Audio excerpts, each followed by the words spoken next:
Season 5 of Binge O'Clock Podcast will be discussing The Terror, an AMC show based on the book of the same name. Although The Terror is a fictionalization of real events, the material depicts medical, survival, and supernatural horror, as well as racism, misogyny, gore, and violence. Listener discretion is advised. Hello, friends, and welcome to Binge O'Clock, the podcast where we watch something and then we talk about it. I'm Joy Selden, and I've seen almost everything. I'm Danielle Nga, and I've seen almost nothing. I'm Nella, and Charles John Huffman Dickens, this is a call-out post.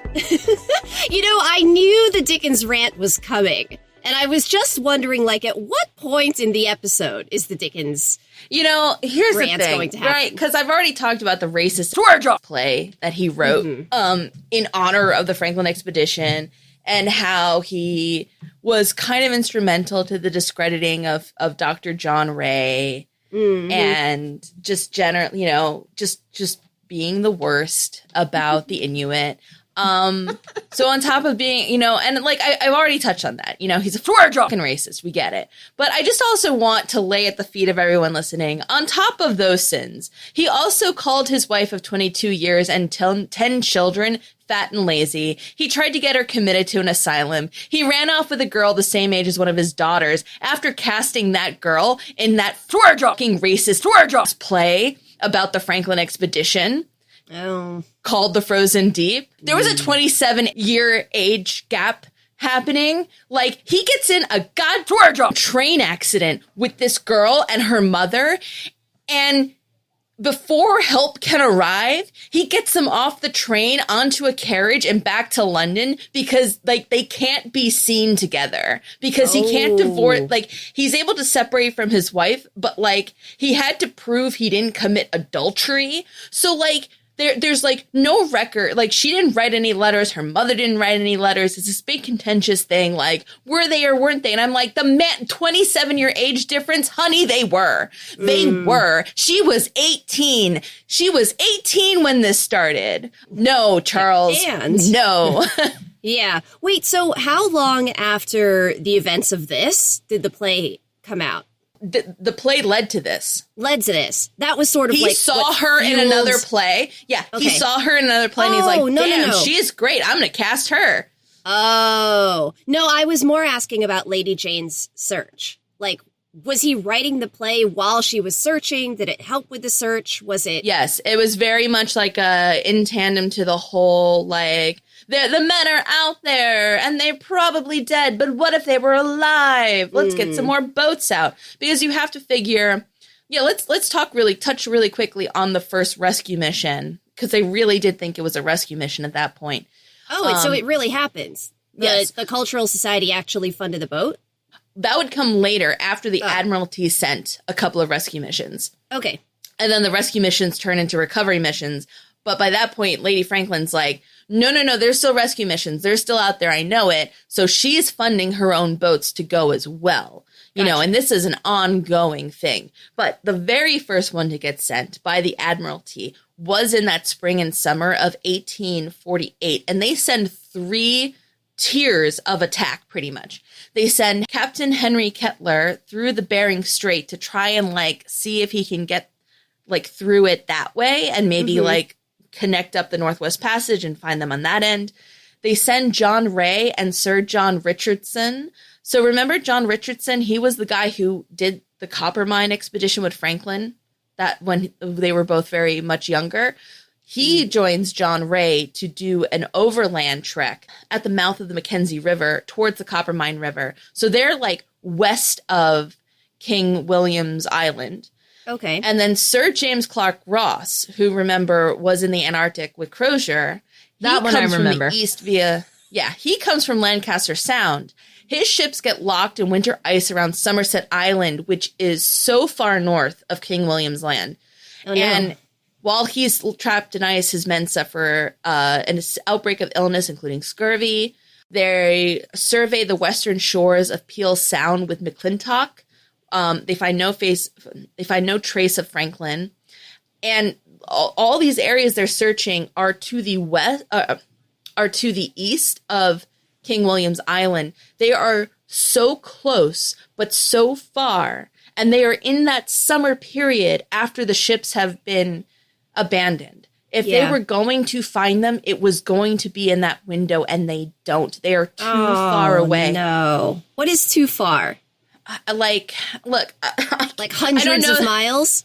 If I pull up a map and I show you, they were here in the north of Somerset Island, Like, and then I show you how far. Here, hey, listeners. It's not happening. Hey, listeners, join Nella's Patreon, Nellachronism, to see that map.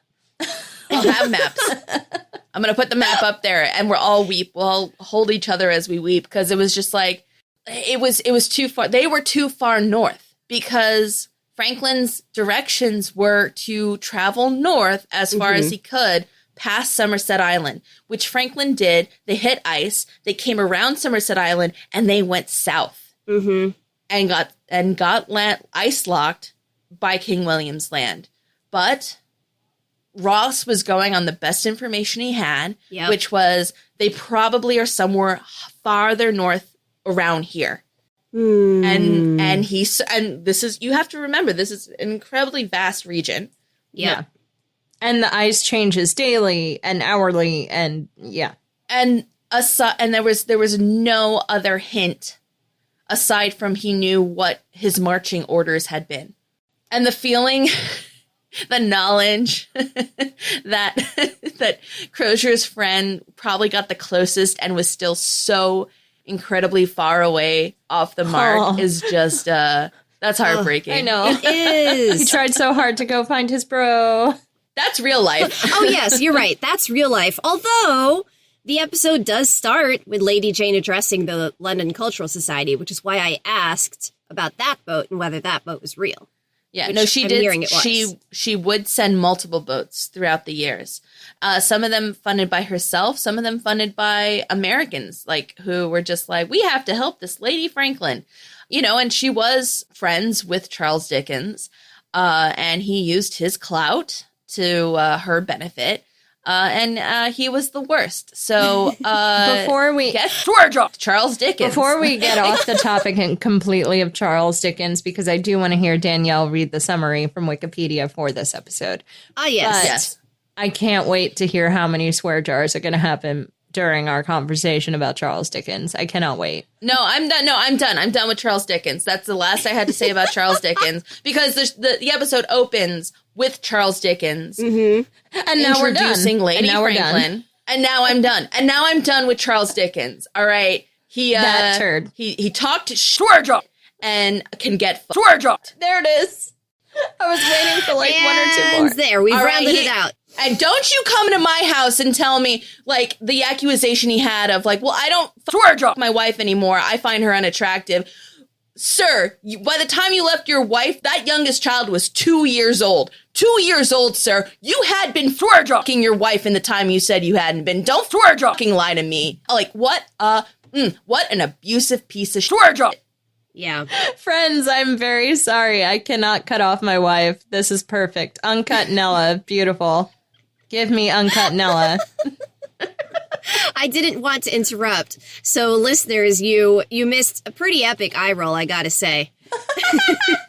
That obviously didn't come through in the audio.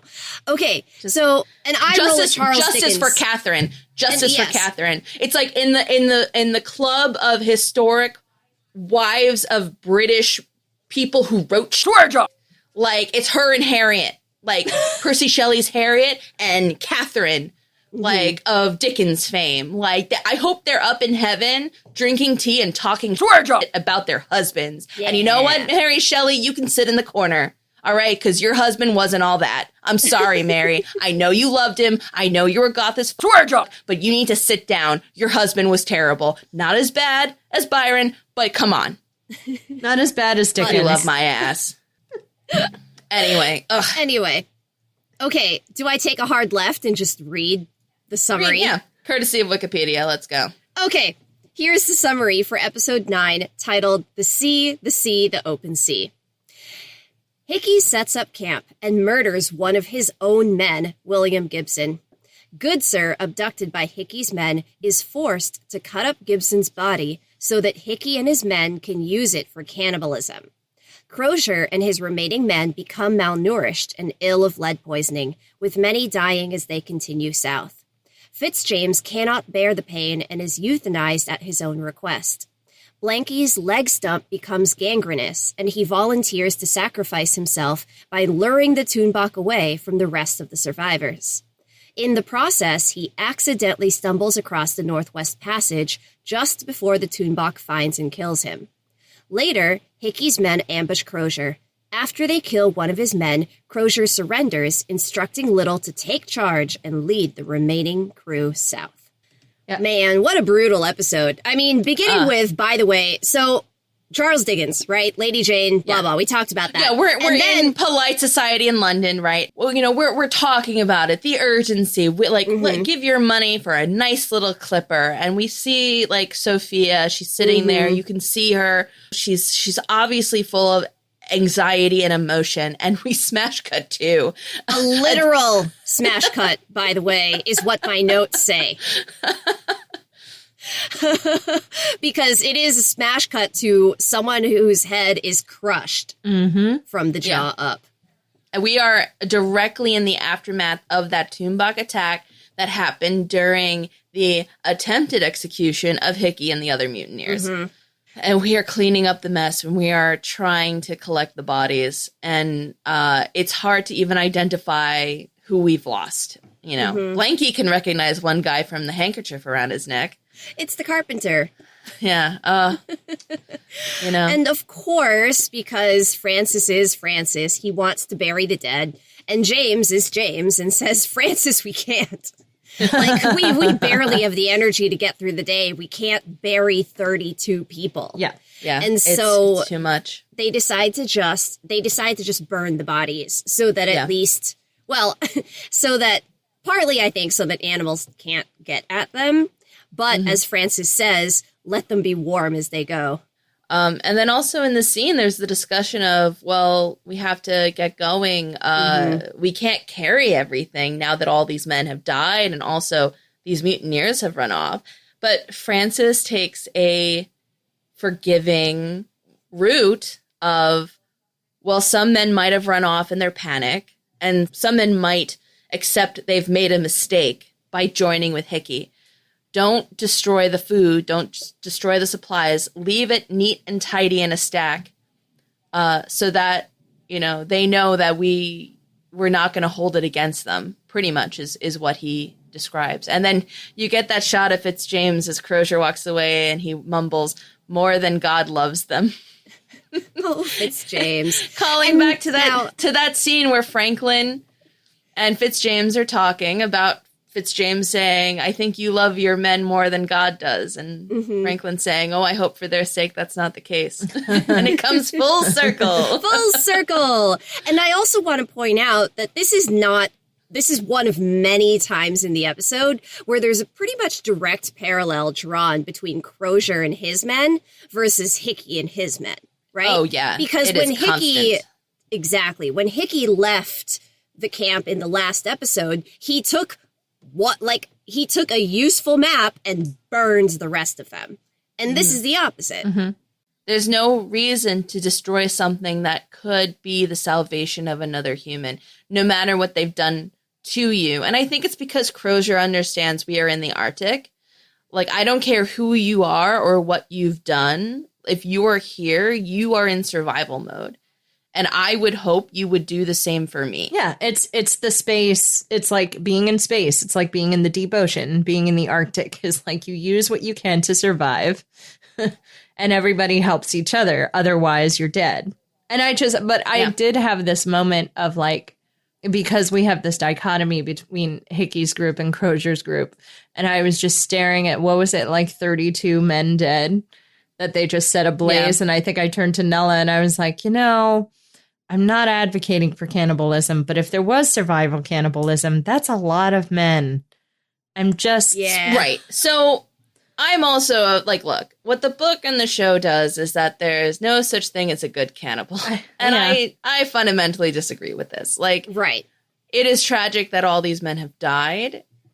There is no reason to not... I'm sorry. Look, I know we're all trying to hold on to what makes us human. I'm just saying, like, we need to not. Like, there's you levels, did not kill these men. There is levels Right. of survival when put to the test. I think, again, you use what you have at the ready. And I had a moment where, and I felt guilty about having this moment, especially after, Hickey taking care of Gibson in that way where taking care of in the worst possible way. Mm-hmm. He takes care of him. Yeah. Wink. Yeah. He's already dead. He just doesn't know it yet, but he will by my blade in his back. Anyway, we have all these other men, and I don't know. It's, it's like, you guys are the good Christian men who would never do the thing. And but so many people die in this episode. So many people. Yeah. And it just, the dropping like flies-ness of after this giant attack of and now you're just starving to death, Especially given what we know and what they know, and how many of them were dying of straight scurvy, right? Because also the possible lead poison, but what I'm saying is that listen, Blanky's leg is gangrenous. He was always going to go. Right? Yeah. But for anyone who was dying of scurvy, like we were talking about last time, all they needed was one of those bodies and they could have been saved, right? You know what In I theory? don't know? How much vitamin C do you get from raw meat from a human body that's dying of scurvy? Things Google will judge me for. Things that will put me on an FBI watch list. I'm like, do we Google it? I have questions about how much vitamin C you can actually, because here's the thing, right? What's the famous shipwreck of the Exus, which was a whaling ship that was attacked by a whale and sunk, and then they were in the lifeboats, and they finally turned to cannibalism. But the book makes a very important point of they had been starving for so long at that point, the bodies didn't have any fat. And fat is the thing your body needs when you are in starvation mode. So they were eating their friends and not feeling the benefit of it because their friends were skin and bone.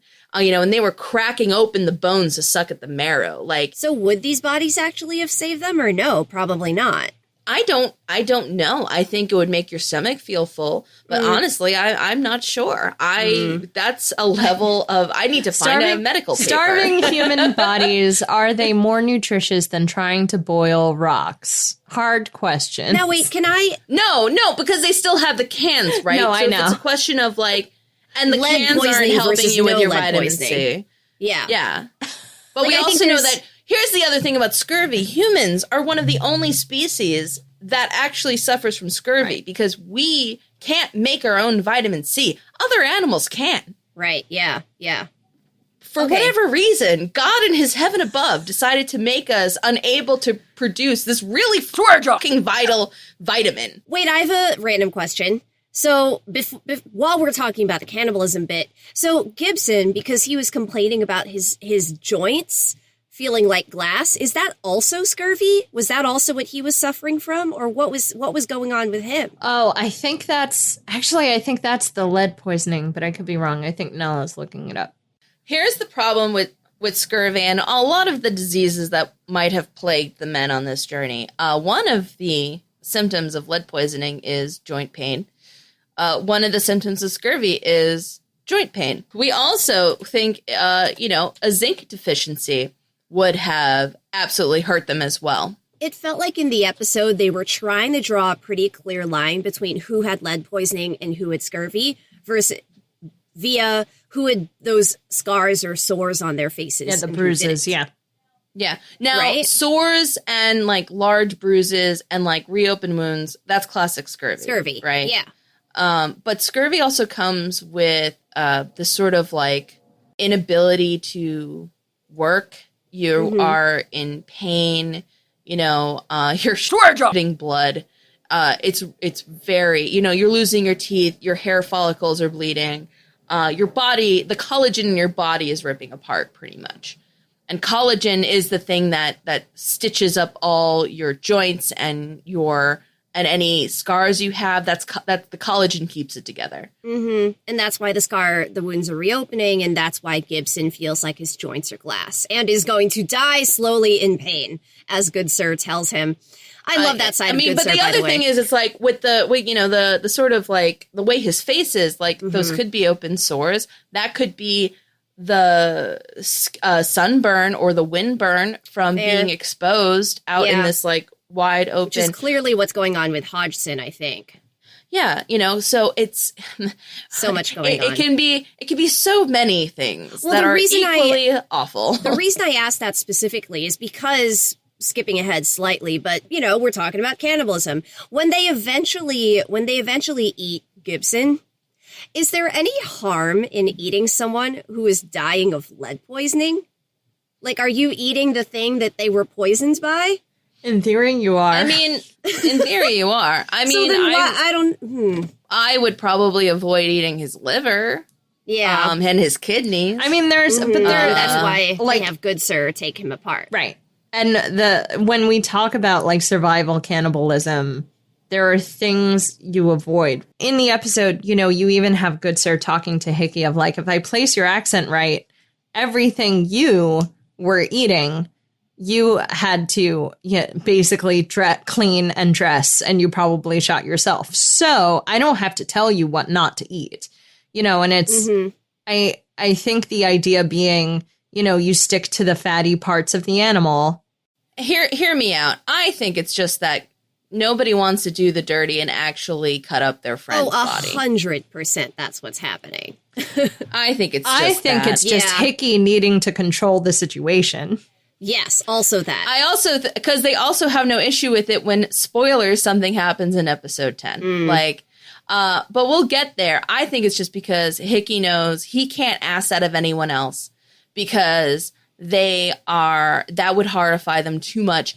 He needs to give them the first taste so that they realize how good it is, actually. Yes. And so he can't ask anybody to do that for him. And for whatever reason, Hickey cannot bring himself. He can kill his lover, but he can't actually butcher him. Oh, no. Kill and eat, but not butcher. This is 100% a power play. It has absolutely nothing to do with any kind of emotions on Hickey's part. I am fairly convinced of this. And I believe that. Obvious in the way he talks to Good Sir about it. Let's talk about that. Let's talk about that scene between Good Sir and Hickey while we're on it.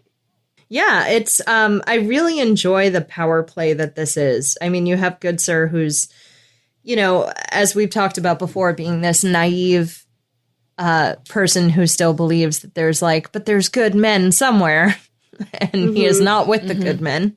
And he has been taken against his will, and he's done. And, we were so used to seeing Good Sir offer some kind of comfort, no matter the situation. But when Gibson comes to him and says, "For what should I prepare?"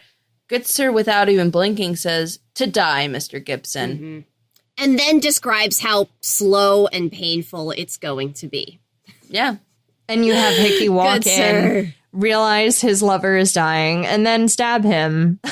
No hesitation whatsoever. Like, literally, Good Sir is still... steps out to get his knife. Just goes to his tent, grabs knife, goes back in, whoop, right into the spine. And Good Sir can't help himself because at the end of the day, Good Sir is still Good Sir. And he tries to save Gibson, but it's far too late.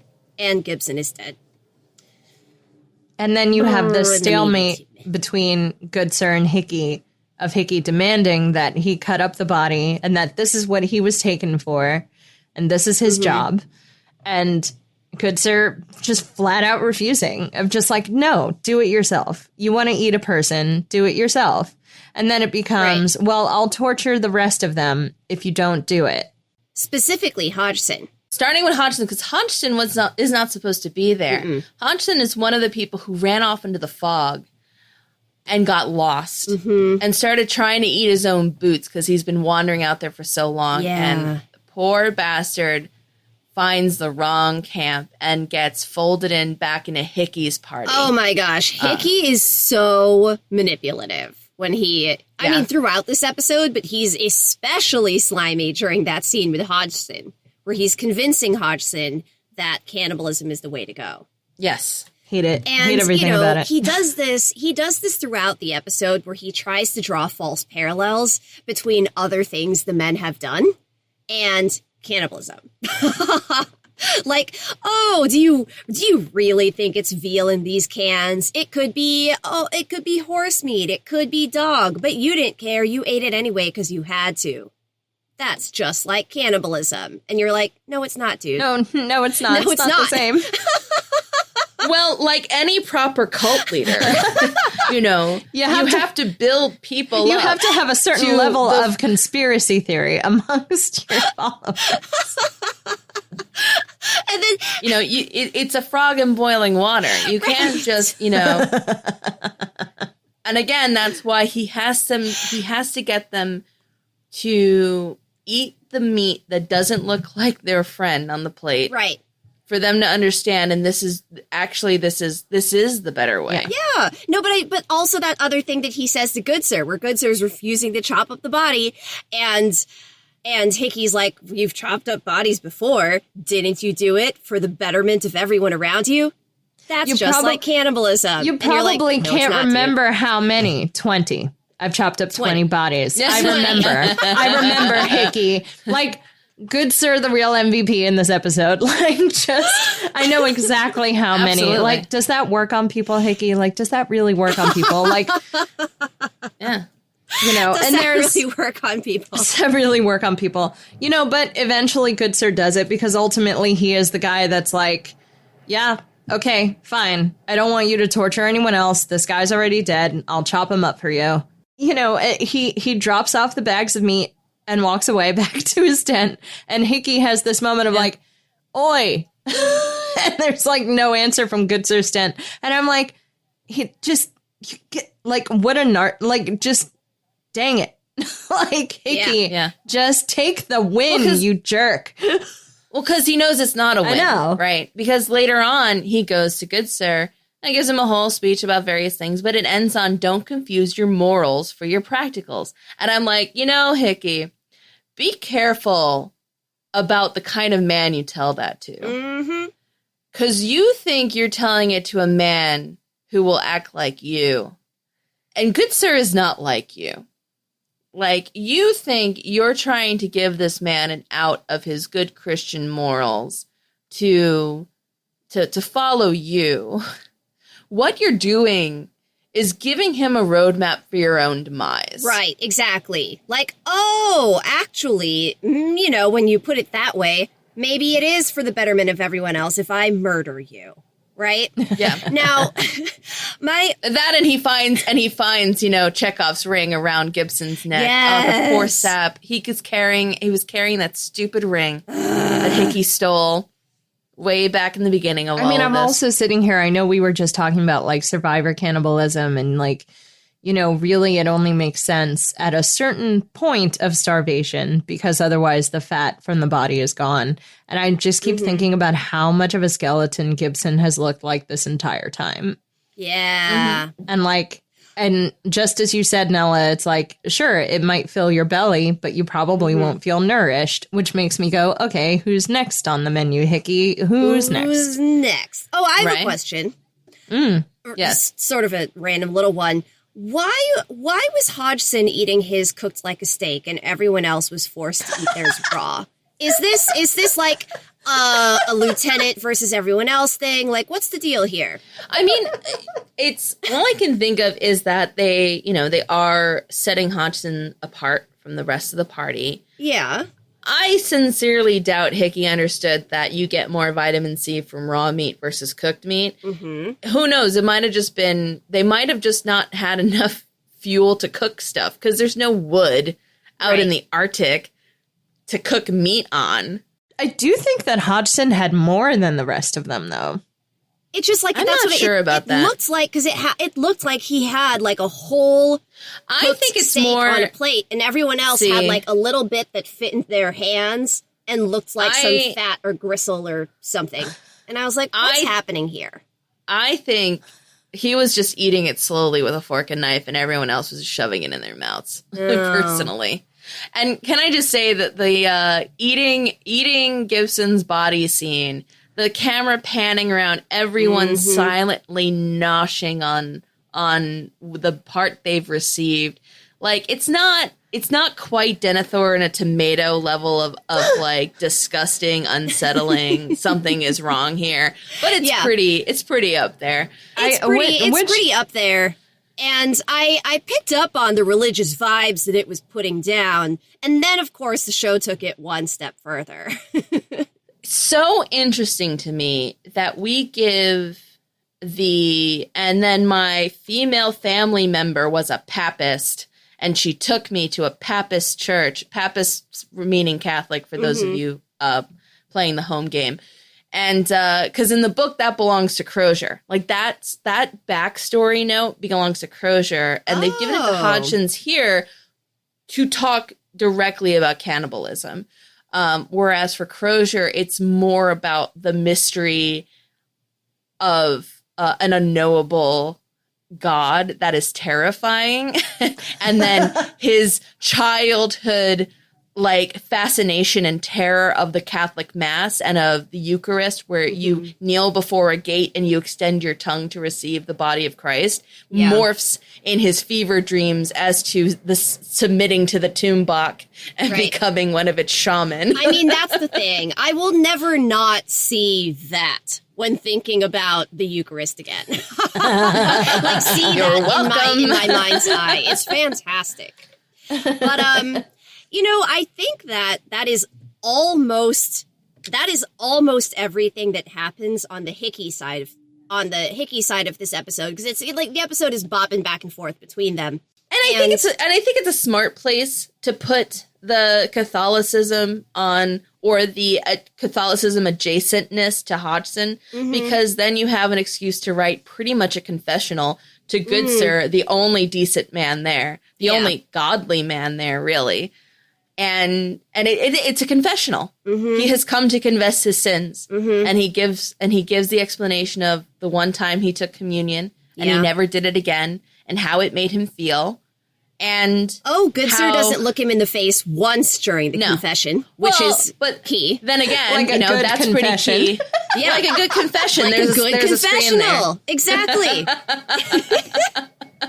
A Catholic confession, at least.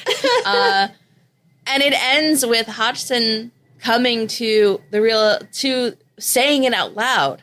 I'm hungry and I want to live. And so it's not really asking for forgiveness. It's looking for allowance. Yes, I was going to say. He's asking for an indulgence, pretty much. In these extenuating circumstances, particularly when the alternative in his mind is murder. Right? Because he's like, I'm not brave enough to kill Hickey. If I were, I would. Yeah. And so I've got to do this. And why else would he bring it to Good Sir, aside from knowing that Good Sir is the one decent man left? And if Good Sir can forgive you of it, then maybe there's hope for you. And Good Sir won't give him that. He doesn't even acknowledge his presence. Well, and also the two men who, in theory, shouldn't be there. Right? Good Sir taken against his will, and Hodgson just being you've stumbled upon us after the fog lifted, you know? Yeah. Just wildly unlucky. Yeah, the worst camp. And just like, I had sort of forgotten that part where he's just like in the middle of nowhere eating his boots and losing his teeth. And and Nella and I just in unison went, no, the wrong camp has found you. No. You took the wrong turn at Albuquerque. Let's talk about Crozier's camp, because you know what things are not going well. I have a lot a feelings about Fitzjames. And I don't want to address any of them. I just want to weep. No, here's my number one question. Did you write a eulogy? Oh, did I write a eulogy? Because, you know, Charlie got a eulogy, and Charlie wasn't even really dead. No. I'm just kidding. Here's the thing. Here's the thing about Charlie. Charlie died first season of Fringe. Okay? He didn't even make it to season 2. Charlie's death came out of nowhere. And in this show, I know everyone dies. So no, I did not write an eulogy for Fitzjames. To be fair, we thought Charlie would last way longer than he actually. Well, No, you all of him knew did. better. You let me believe. Well, the royal we knew we. better in Wait. that we knew that versions of him continued to exist. Well, we also Just not that what were one. we gonna say, Nella? Were we gonna dash your hope immediately? And by the way, don't get attached after season 1 finale. Don't get attached. Don't do it. But how could you not get attached to Charlie? No, but I know. All right, but that's Fringe. That's Fringe. And you can go listen to our Fringe season 2, was it, of Yeah. Bach Pod? Yeah, I think so. Anyway, Danielle so nodding without even knowing. Yep. back to Fitzjames. So they're pulling the sledges, right? And Fitzjames suddenly collapses. And of course, Crozier drops everything to run to Fitzjames's side. And My ship! And this is I will eat my boots if they didn't do this on purpose. The way Fitzjames is lying on the shale and reveals the wound on his side with all the men standing around him, that is like note for note a recreation, a tableau, if you will, of the death of Nelson painting. Oh, yeah. That is what that is. Yeah. It is so purposefully the death of Nelson. Because again, remember, that's the wound that killed Nelson, and it would have gotten me too if it hadn't passed through my arm. Interesting. Okay. Yeah. I mean, Oh. because of all of the undercurrent of this entire episode and the cannibalism, I definitely read it as sort of a Jesus moment because it's in his side. No, it's Nelson. But you're probably right. Here's the thing, and I looked up the painting. It is very similar. Here's the thing. There's a certain level of British painting style that is just like, and everything ultimately is about Jesus, isn't it? So you could still be like, it is extremely Judeo-Christian. Right? Like, why not both? I mean, especially since he then later offers up his body for everyone to eat. Which, I know. spoilers, they don't. And that's Because they're the irritating good Christians. to me.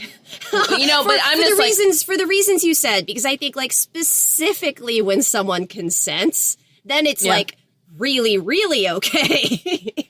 You know, and it comes down to like my cannibal answer of just like, there would be a note. I would have walked out upon the ice and be like, do not let my sacrifice go in vain. just don't murder me. Just don't murder me. Just don't murder me. Talk about his death, though. Yes, we have to. Like, first, like, I don't want to. Can we just have a moment to talk about Crozier? You got holes in you, James. That was my favorite line. My favorite line, probably, in this whole episode. And then they lift James and they put him on one of the sleds and they try to carry him on the sleighs. And of course, like, Crozier tries to make light of it. And while he's got them in sitting there, he makes a joke about, you know, when you survive this is going to add a whole nother 30 minutes to that story of the Chinese sniper. because it's the bullet hole that opened up. It's the bullet hole that tried to kill you twice. But I of love course, that little scene. And they just, these little moments are going to come in such rapid fire. And it's just like, why are you, it's like, I feel this episode is like stabbing me like Hickey. Yeah. Like the whole time. Yeah. Constant. So then as they're traveling, Fitzjames has hit the point where he is in too much physical pain to be jostled anymore, and he is screaming in agony, and they have like to stop. dragging the boats over all these tiny little rocks. Yes. And so and every time the boat moves, it's like literally stop. vibrating. And there's no Exactly. sleds. It's essentially just a boat on a bunch of tiny rocks. So they set up camp. You know, Bridgen is doing everything he can for Fitzjames, and Fitzjames is in too much pain, and he asks for them to end it for him. But And at he that gives point, his of instruction. course, his muscles are rigid and spasming, so he can't even swallow the poison himself. Yeah, Which is Well, why really he the has medicine in the proper dose is just a poison, really. There. You know, Bridgen instructs Crozier of how to do it. Of you massage the neck muscles so that the liquid passes down. This will ease his passing. And Bridgen very emotionally says there will be poems. It was an honor serving with you. And he leaves. And I'm just like, my poor sweet Elder Kay.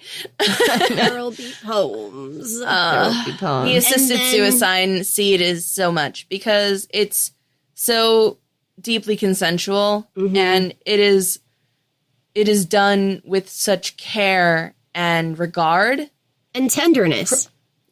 Because Crozier does it in love, you know? It is not out of necessity. It is out of love. You have asked this thing of me, and because you asked me, I will do it.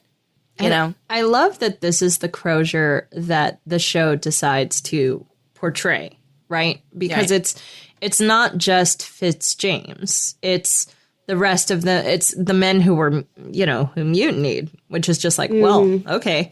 All I could think of was like Hunger Games and just like a pile of supplies. And it's like, but where are they coming?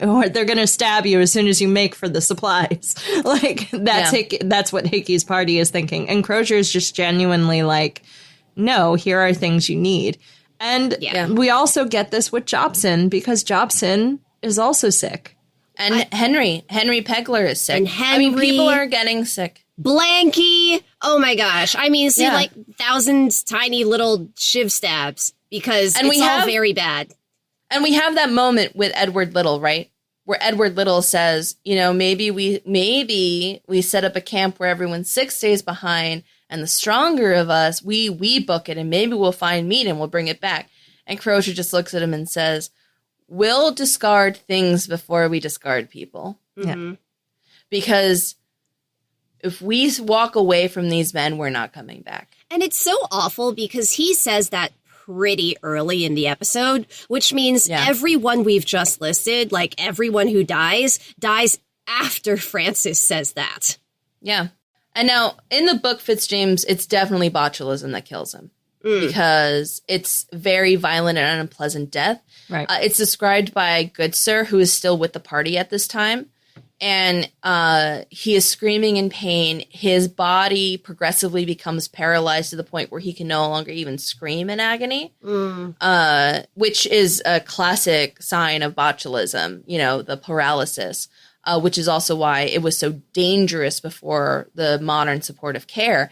And his final moments are of pretty much Crozier helping to walk his body, pretty much dragging his body around the tent, trying to get his lungs to work.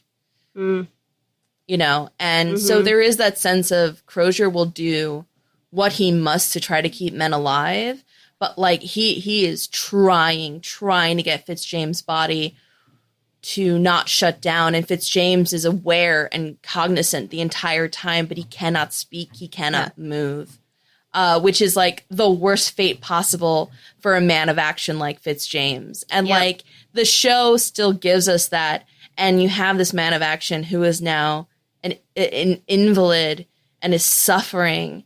And like if he was like, please don't let me die, Crozier would have bent heaven and earth to do what he could to keep him alive. Right. But Fitzjames would rather have his body go to one final good action, which won't happen, but he wants his body to at least have some one last redeeming Hail Mary savior act. Right. Of feeding the men at least. Instead, Francis hides his body from the animals, and that's the first person in this episode he's forced to leave behind. Yes. The first and not the last of his friends. And I'm not saying goodbye to two friends in one day. And then, well, unfortunately. And then Blanky, whose poor, stump is just rotting away. And he hasn't said anything to anyone because there's nothing that can be done. Like, he's doing his best to keep it clean, and they could keep sawing away the rotting bits of it. But at the end of the day... He says, don't ask that of Bridgens to do another amputation. Yeah. And what an amazing scene between the two actors. They're separated from the rest of the men. You know, they're some of the older men in the group. They have this long, deep friendship. They have been through some massive hardship together, right? And like what I like about that too is we had that established in like episode 1. Like, as soon as the pack shows up, the two of them are coming to Franklin with a no, turn around and go for broke. Like, this is them united, obviously having this long history and being like, we've been on the ice before. We've weathered so much, and now this journey, you know. Mm-hmm. And Crozier with the, why didn't you say something? You're not going to do this. I won't allow it. And Blanky just shooting back with at least love me enough to admit it. Mm-hmm. And then I was stabbed again in the heart that day. Yeah. It's just, it's such a beautiful, heart-wrenching scene. Yeah. Which then takes such an amazing turn. Oh, so good. When Crozier asks, is there anything we can give you in that case? And he goes, well, I've got half a pouch of tobacco, so I'll have enough for a smoke. And I'll take some forks off of you and the men. And Crozier just... He's like, forks? And some rope, about 15 feet of rope. That should wrap it around me. And it takes Crozier a moment. And he just... You're mad. And he kind of gives him that, like, that dude punch of, like, are you out of your mind? And Blanky... just riotous laughter. Yes, like if he's gonna go out, he's gonna make it hurt. Not him. He is taking. Toonbach. He is going to wander off into the shale. He is going to try to lure the Toonbach to him. And by God, if that Toonbach's going to eat him, he's going to eat a whole ton of forks as well. And I hope it hurts. I love that he's going out on his own terms, and those terms are so petty. And that, the pettiest of terms. I really, like, we had to pause the episode because I had to sit there and be like, it was like, has he spent too much time with Crozier and learned that beautiful Irish art of taking the piss? Because this feels like a deep taking the piss moment. And I can't unsee it. Because all I could think of was like Crozier being like, yeah, Irish bastard. Like punching him in the shoulder. It's so good and it's so heartbreaking. And to pile on the heartbreak, we also lose Harry Pegler as well. He collapses while pulling the sled, and of course Briggins runs over. Briggins just lifts him in his arms to place him. Refuses to let anyone else carry him. Bridges carries Henry himself. One guy turns away so he can have a moment comforting him. Just like, if I don't see it, I can't say it. I know, yeah, the don't ask, don't tell. Now, I think the person, men being men behind me. Now, I think the person who turned away was Jobson, and when Jobson turns away from their show of affection, he looks up and sees a seagull, and that's when we get our first hint that the ice is breaking up. And, oh man, but too little, too late. Too little, too late. Which almost brings us to the moment where the two parties reunite. But we should probably talk about Bridgens and Henry. And then we need to talk about Lady Silence for a bit. And then I think we should go back to Hickey. But okay. So coming back to Briggins and Pegler, Harry passes. And in that scene, we have Briggins reading from his recreation of the papers that were found. And there is a poem in it, the sea, the open sea. Mm-hmm. And the version that was in the Pegler papers is kind of like a riff on it, but it would have been a known popular poem at the time. Oh, so he didn't write this poem. He was rewriting it sort of from his memory. Kinda, yeah. And it's either from memory or like he was riffing on it a bit. Mm-hmm. And in the journal we see that weird depiction of an eye, and if you notice very closely, the same eye is on Briggins' arm as a tattoo. And Briggins, it's so cute, closes Harry's eyes, and he takes his writings and he goes for a walk. Yep. And he walks and he walks until he can't walk anymore, and he lies down and he curls up to die. And that's Briggins, yeah. Based on now the Pegler papers and the skeleton found with them were found on the southern shore of King William's Island. there's been a lot of back and forth about who it is. At first, they thought it actually was Harry Pegler, but then based on the clothing found with him, they were the Stewart's clothing. So they thought instead, well, maybe it's Armitage or Gibson, who were both Stewarts. So when the body was found originally by McClintock, they couldn't bury the body. They actually piled stones on top of it. Mm-hmm.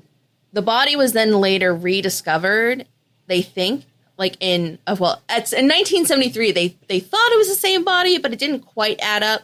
So they uncovered it, they took photos of it, they collected it, and then they did some, testing on it, but there was no cranium, but a lot of the other bones were intact. So they took it to the Canadian Museum of History. Now, a paper just came out in August of 2022 of an archaeological survey that was done at that site, and a lot of the paper details just the work it took to pinpoint the location that was this even the same Pegler body, because when McClintock was sledding from the south to the north, he actually got the wrong location. He was slightly off, and they were able to, based on the speed of it, of how they were traveling, and by the sort of description of a boulder that they found the body at, they were like, oh, he was actually further south than he thought he was, which then aligned with the body that was found by the Royal Canadian, I don't know, they were on some sort of training exercise, Royal Canadian, some sort of military operation. It was a training exercise on King William's Island, and they found this site, and they were like, oh, it's a body. We should probably do something about that. I bet it has to do with Franklin. No. If I was anywhere near King William's Land and I found anything utterly shipworthy, bones, bodies, books, anything, I'd be like, I bet it has to do with that Franklin expedition. So anyway, so again, they collect the skeleton, they take photos of the skeleton in situ, and then they put it up on some plyboard and take another photo of it. And these photos exist. I can show them to you. And then you want to know what happened? Tell us. They lost the fucking bones. Oh. They are lost. What? They are somewhere, they are recorded as lost in the Canadian Museum of History. They took them to the museum, and because white people are bad at protecting artifacts, we don't know what happened to them after that. Whoa. Well, I was about to ask the dumbest question, which is when you were like, and then they were lost. My brain went, where? And I'm like, if we knew where, they would not, in fact, be lost. Well, they were lost by the museum. Anyway, So this archaeological paper, though, then went back to the site where the body was found, was able to find one metacarsal, which is a bone in your hand. And from the metacarsal was able to do DNA testing. It is from a person of European descent. So we know this wasn't an Inuit burial, mistaken for a Franklin expedition burial, which I'm a little bit like, oh, thank God it wasn't indigenous, and then we lost the fucking bones. Seriously. Because if there is one sin that all of archaeology should burn in hell for, it is what we do to not to the remains of people without asking for their permission. Seriously. And I say that as someone who loves digging up a grave. Stick to white people.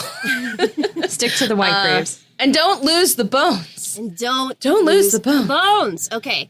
So we have pictures of the bones, and we have the papers. Yeah. And we still we just know that it was in fact someone who was on the Franklin expedition. So the book and the show have, from what was found, created a very touching, beautiful story that is otherwise completely fictionalized. What we have are some artifacts in the papers, and who the person was is concocted whole cloth, based off of who was on the ship. So, sadness. Should we talk about Lady Silence before we go back to Hickey and then discuss how the two parties reunite? I think so, because this doesn't happen in the book. Oh, okay. Interesting. And I do find it very interesting. So we cut to scenes of Lady Silence with the Nasilic leader we met in the first episode. Mm-hmm. And we sort of get introduced to the sudden sea plot that I wish had a little more setup. Honestly. Yeah. Even if it was just like following Lady Silence to the Nasilic camp and like lingering on like normal Nasilic people who aren't about to be massacred and either like and seeing their reaction to her, because sitting in the Tupik, which is the summer tent that they use, it's just sort of we've called for another shaman. There's no food on the island. The Tumbok is chasing it all away because it needs a shaman. Wait, I have a question though. I don't understand. Yeah. I don't understand why he emphasizes that like she is still connected to the Tumbok and she is still going to be involved. But like, why can't she be the shaman? Is she just not allowed because she's a woman? Or is she just? Or like, what's the deal? I don't think it's because it's a woman. I think it's because she just doesn't have the experience and she hasn't been able to make the necessary connections so far. Okay. I think that's all it is. Like, she is struggling with this. And they need to resolve it because they are starting to starve. The lack of control over the Tumbok and the continued presence of the intruders is hurting them as well now. Because Crozier and Hickey and their men are scaring away all of the game. And so now the Natsilic can still fish, thankfully, but they can't hunt. Yeah. I am both frustrated and also extremely understanding about how little we get of the Natsilic people. Like, there's a part of me that's like, this is a closed practice. Don't tell me anything. I'm happy to just be like, question mark, question mark, question mark. I'm not allowed to know. It's fine. Like in the book, it's the Tumbok very clearly following not even following the camp at some point. At some point, the Tumbok is in front of the camp, killing and almost completely devouring polar bears. Oh. So that there's no edible meat left.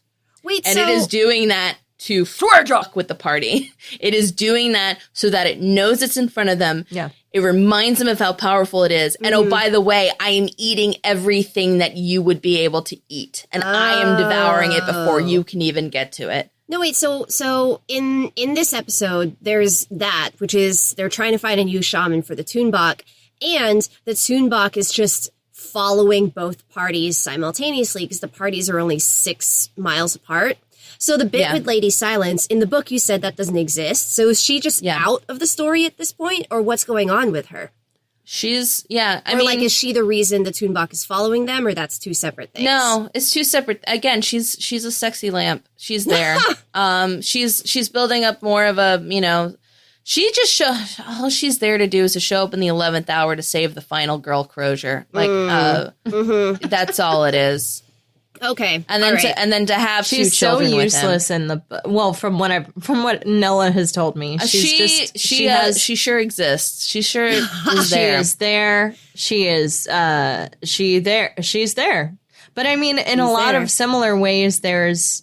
I was looking at some of the behind the scenes where they speak to the actress who plays Lady Silence.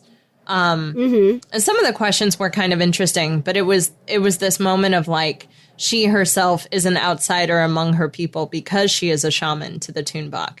So she's struggling to find her own footing in this new land where like, she was not ready to take the reins of the Tumbok because in theory, her father would have still been alive had the white men not shot him. It's this really interesting, like, she's not necessarily among her people. She's not necessarily among the white men. She's not necessarily with the Tumbok. She is just aimless.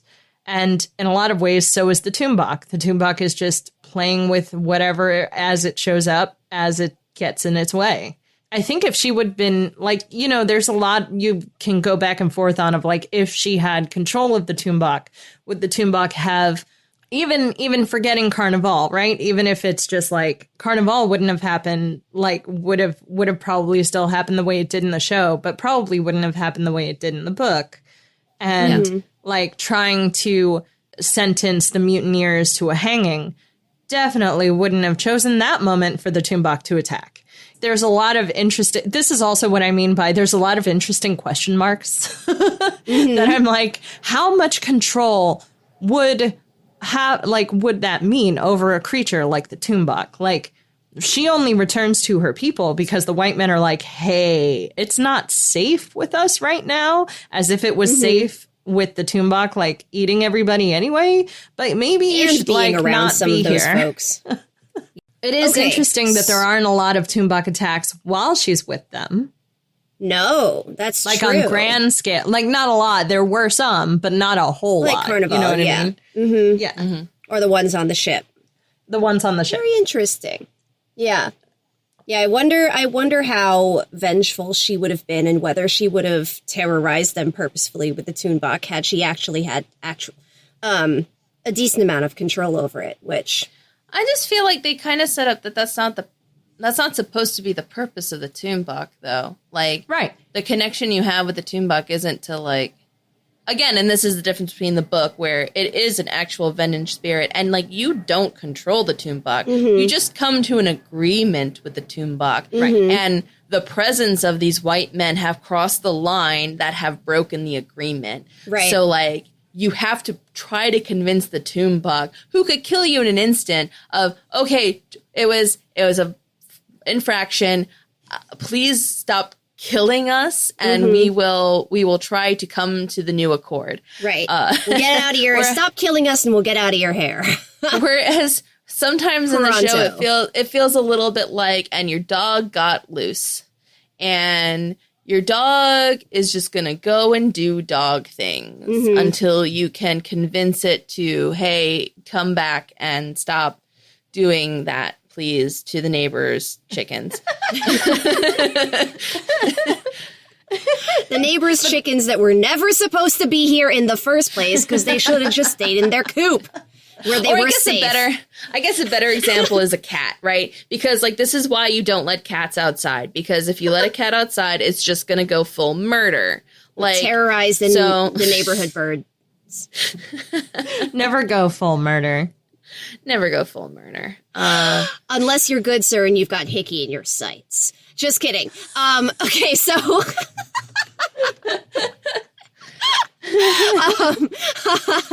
okay. Yeah, that little tit you can kill, but not the rest of the birds. Yeah. Not the rest of the crew. It's a real him you can eat moment. Okay. Anyway. Well, that sort of brings us to, well, it's interesting because the way my brain went with that was, okay, so we're willing to murder Hickey, but would we murder Tozer? Or Tozier? Because what's going on there? Let's talk about Tozier, because that brings us to sort of how everyone comes together, right? Because Tozier is panicking. Because Tozier, as we discussed last episode, saw the Tumbok eat Collins's soul. And he's like, dude, the ice is breaking up. We're seeing seabirds. We got to get out of here. We got to get back on the ships and we got to go.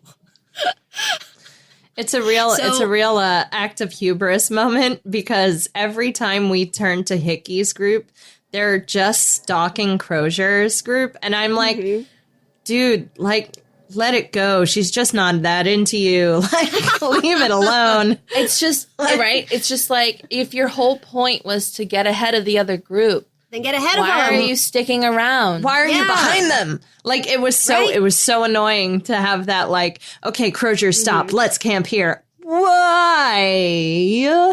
Yes, and see, what's interesting is that everyone else is getting frustrated at Hickey too, right? Because again, Tozier's like, let's go back to the ships. Let's go back to the ships and get away from this from this creature that can eat our bodies and our souls.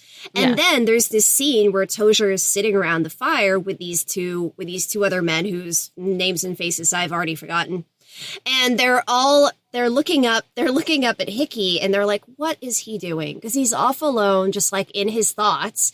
And they almost propose a second mutiny, like a mutiny within a mutiny. This is the problem with mutinies. This is the problem with mutinies and revolutions, where it's just like, right, and now your loyalty is 0. No honor amongst thieves. It's every man for himself. And I do love that moment of like, this need not be a second mutiny, you know, where I feel like Tozier is like, yes, but I have a bead on Hickey. So like, don't even worry about it. Right. Even though Tozier does not. Awful part. Well, the awful part is that I kind of think he a little bit did, which is that like I don't think that he knew what Hickey was going to do. But I think that Tozier knew that Hickey is a man with a plan. He's always got something, and he's always got another trick up his sleeve. And it turns out that when he went off into the hills to ruminate on their situation, he did come up with a trap. And the trap, well, they planted this young character amongst Crozier's crew, who I forget his name, I forget who he is. I don't. But he's just sort of like scouting ahead for them. And at one point, this young scout says, I saw through my telescope, the ice is breaking. So like Little and Crozier get really excited. They think they can, you know, cut their travel time by weeks. And so off they go to the strait to go see whether they can actually take the boat through the ice and to the river. And it's a trap. It's a trap. It's a trap. As they approach the ice, the little scout like scampers away, and Hickey's men come over the ridge, and they've got Crozier at gunpoint. And that was it. That was the plan. Capture Crozier. Because if you don't have your own plan, you go and capture the man with the plan, and that's Crozier, I guess. And I feel like again, this is like Hickey's, you know, chasing the authority that he perceives in others of just like, and now you will kneel to me for I am superior. You know what I mean? Like this weird need for people to pay attention to him and to do what he says. I mean, I'll probably get into it more in the next episode, but like, Hickey himself is also affected by what's going on, right? Right. And as we get into his own point of view in the book, he has just fallen into massive delusions of godhood. He thinks he is becoming a god. And that's the lead poisoning hitting him too. But he really thinks he can get the Toonbuck on his side, god to god. And we'll get into it in the next episode. But like, ooh, that's exciting.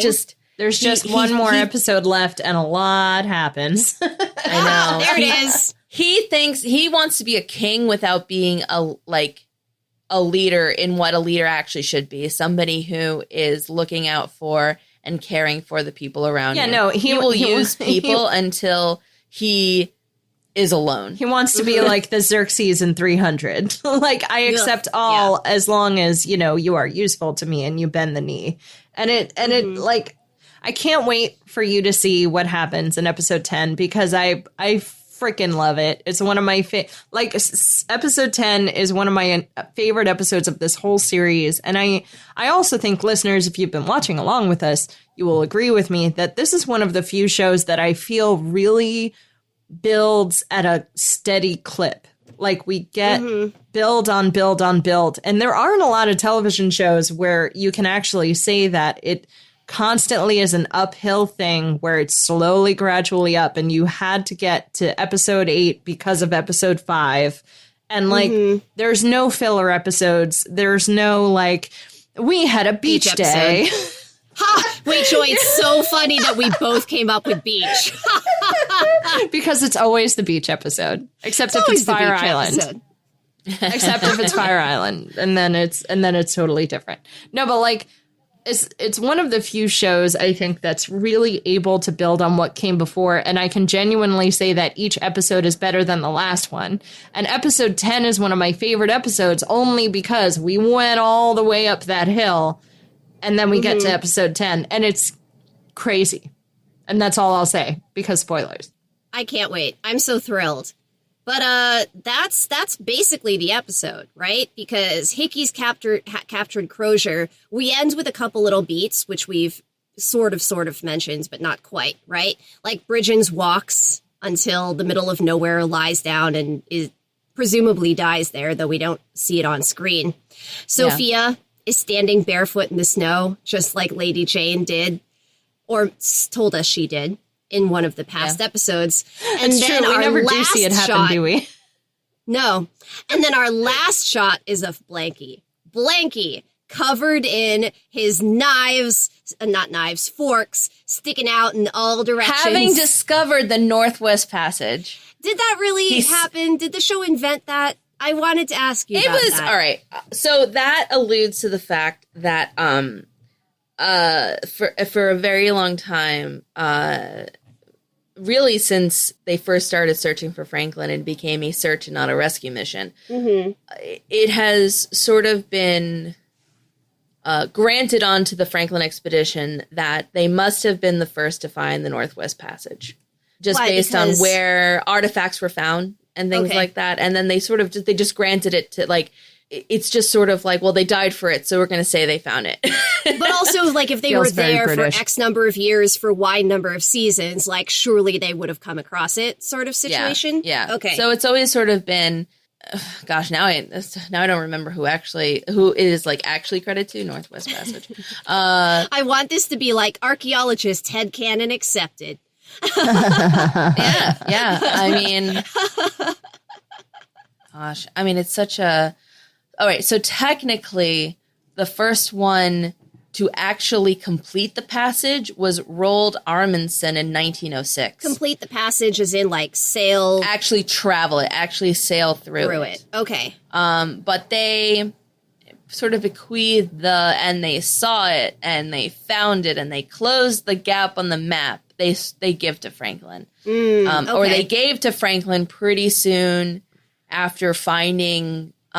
some artifacts, and you take of it what you will. And look, do I love it? Do I love that scene of Blanky waiting for death, and he sees it, and he realizes what it is? Absolutely. And he writes it on his map. He writes it on his map because he's going to die with that thing complete. Like, that thing, he's going to die with the map complete. And on his own terms, which is to give the Toonbach just like a final little on his way out.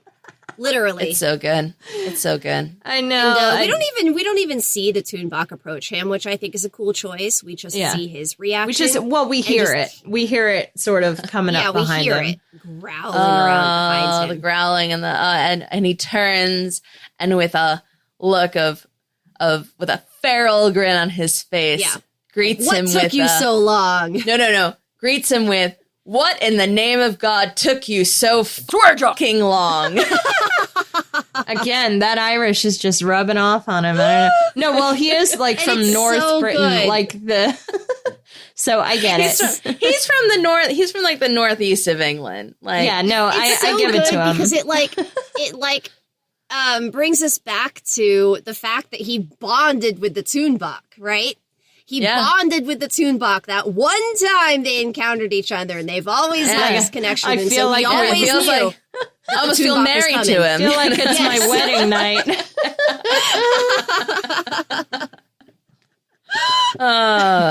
So one more thing. I think Blanky. Now that's the eulogy I should give. The eulogy to Blanky. Yes. Yeah. You know what? Give it next time if you want. I'm all for it. I'm not going to make you invent a eulogy on the fly. No. Okay, I have one more thing. Yeah. Oh, do you have it? Do you have yours? I have the one scene that we didn't mention yet, which I don't know if it's yours, but the one scene we didn't mention yet is when Crozier visits Jobson. Oh, we didn't talk about that yet. I mentioned it very offhandedly, but it's very sweet. Oh, Jobson is in his bed. He isn't feeling well. And so Crozier is there to cheer him up with a story and give him a bath. And it's so great because it's a story that Jobson already knows. It's the first time Crozier rode a cow, naturally. And, wait, was this going to be your final thing? No, it's not mine. Oh, I was like, oh no, I stole it. No. I was just saying how, I mentioned it, but we didn't really talk about it. I mean, I don't even know what there is to talk about, except that I wanted to make sure it was mentioned, and it's awful and sad. I love that we throw this in the category of, like, Crozier will will do what he can to help every single person survive for as long as they possibly can. My dinghy. 240 fix with the Crozier Jobson /tag. Only 240. Only the show has 240. given us mutual bathing in sickness. And this is all we get. Crozier literally wipes his tears away from his face. As a person who does write fanfic, I can't write for them because I don't have their voices within my body. But I swear there is an AU fic where I can slot other actors into their space and I can do those. So who knows? Maybe I'll add to it in the weirdest possible way. Heartbreaking. And then there will be 45. And then it would be 245. But my one more thing was just, I know I mentioned her before, but the actress who plays Lady Silence, Neve Nielsen. Oh, yes. She's also a singer and just generally like all around cool gal. I think she's really neat. She's also like super tall, which I appreciate, like built like an Amazon, super tall. And I'm just like, yes. Oh, wow. So, like, everyone in this show is super tall. Right? Like, all the people are super tall. Because I'm like, wait a minute. all the people are super tall. Or they had people standing on boxes, which they 100% do. Or their boots had, like, an extra 3 inches in them. Exactly. Like, this is what I'm saying. Like, somebody... Yeah. But, she's Greenlandic, I believe. She's written, like, singer-songwriter, and she's super cool. People should look her up. Okay. I didn't realize she was a singer. I will look her up. That's a good one more thing. She sings, like, exactly once in the show, and it's to call the Toonbach to her before she cuts out her tongue. And I'm just like, no, but you're a singer! And then I melt into nothing. Nella, do you have one more thing? So one thing that really you get the sense of in the book is how much the Toonbach is like a cognizant thinking being of vengeance and how much it is taunting the men, right? And it is laying traps for the men. It like gives them the glimmer of hope and then rips it away. Mm-hmm. And the biggest example of this is once I turned to Joy and was like, so the Toonbach is like Jigsaw from the movie Saw in the book, which Danielle has not seen. Yes, we'll have to fill out your bingo cards. Yeah, yes, mark off your free space. So in the book, they make it far enough south that they are between King William's Island and the Adelaide Peninsula. And there is pack ice, so they have to then cross pack ice to try to get to the mainland, right? However, it's July and the ice is starting to break up. Like one man even falls through. They manage to pull him out and then they have to stop everything to try to warm him back up. So everyone's crossing this pack ice with deep terror, because they know if the ice really breaks underneath them, they'll all just hit water and go down, especially with the way that they're all loaded up. So they do find, however, open water, and Crozier sends out a crew of 6 to row out and find if this is an actual lead and that if it would make sense for them to put the boats in the water. On that crew is Pegler. They find, after 2 hours of rowing, what appears to be big open water, the first open water they've seen in years. Ooh. But as they row, they discover that it's actually more of a lake than open ocean. There's no open leads out of it. So disappointed, they turn back. And as they're going back for the lead, like the opening they had flagged, it doesn't look right because now there's this really big bergy bit right next to it. And here's the scene from the book. Wait, bergy bit like an iceberg? Yeah, like an outcrop, yeah. Do you see that Seric or big ice boulder near the pike I left at the mouth of the lead, said Harry. Yes, said Lieutenant Little. So? It wasn't there when we came out, said Pegler. Ooh. Back oars, ordered Little, uselessly since the men had already ceased their rowing and were backstroking briskly, but the heavy whaleboat's momentum continued carrying it toward the ice. The ice boulder turned. It's the Toonbach. Yeah! Smash cut to Good Sir's point of view, where it's been 7 hours since they sent that boat out. And so now they have put the boats in the water to find them. And they start finding all the men killed horrifically, except for Pegler, who it appears had stripped of his clothing, jumped in the water, swam for an ice floe, and wasn't killed by the Toonbach, but froze to death. Oh. But Crozier can see the giant footprints of the Toonbach, and it had circled him, but it didn't actually seem to attack him like he attacked the other men. It's implied that Pegler died with his soul intact instead of swallowed up like the other men. What a way to go. What a way to go. That's my one more thing. That Toonbach is a cat playing with its mice, and that's why I'm cheering for the Toonbach. Yeah, as the books say, like, also, as they are now in the water, whenever leads open up, all those leads only point back north. The Toonbach will not let them leave. Ooh. It wants them to come back. Traps within traps. Exactly. And that's it for me. And that's it. Okay. Hey, this episode was nicely timed, I think. So with that, listeners, we would love to hear from you. Please check us out at Binge O'Clock Pod on Twitter and Facebook, where you can answer the question, if a poem was written in your honor, what style of poem would it be? You can also email us at bingeoclockpod@gmail.com. And don't forget, we have a Patreon. Find us at patreon.com/BachPod. That's right, and tell your friends, tell your loved ones, tell the live lobsters in your life about Binge O'Clock, and we will see you next time.